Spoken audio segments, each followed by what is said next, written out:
Ki aja ngantek sabar kuntek lho Mak Jinah. Beh, tenan sumpah Mak Jinah. Lho, nyapa melok ngene-ngene iki Mak Jinah?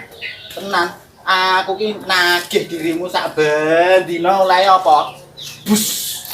Pus tangyong. Sambelmu nyapa Mak Jinah? Kowe iki lho, ya. Aja sampe entek sampeanmu.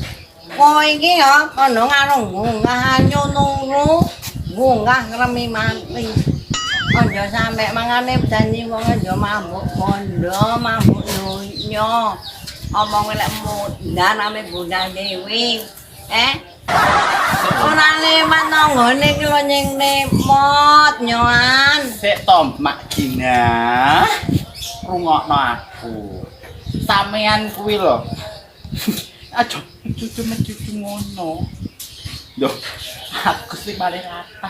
Kudu guyu. Tenan Mak Jinah.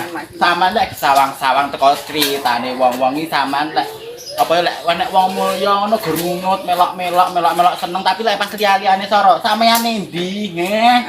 Mek nyerita lho we. Nyerita yo kenyanane yo ora koyo nyerita. Suwi-suwi kok sampean tak parasi ngono Mak Jinah. Mawani. Iya benakne rem cuwobrotmu ben ra lunyu ngono lho Mak Jinah. Ben diganti ben rada cakram titik ben nek dipercaya Mak. Ngono Mak Jinah. Cepet lho. Iki sing cepet apa? Mak, nyet. Ya sekat Apa lali maju. Sekat lali cepet. Akan dapat cepet. Lah saiki terus kontol ae. Saiki terus piye? Utange, ayo wayahe. Utange. Utange. Anak mau ganteng lo. Dengar lo.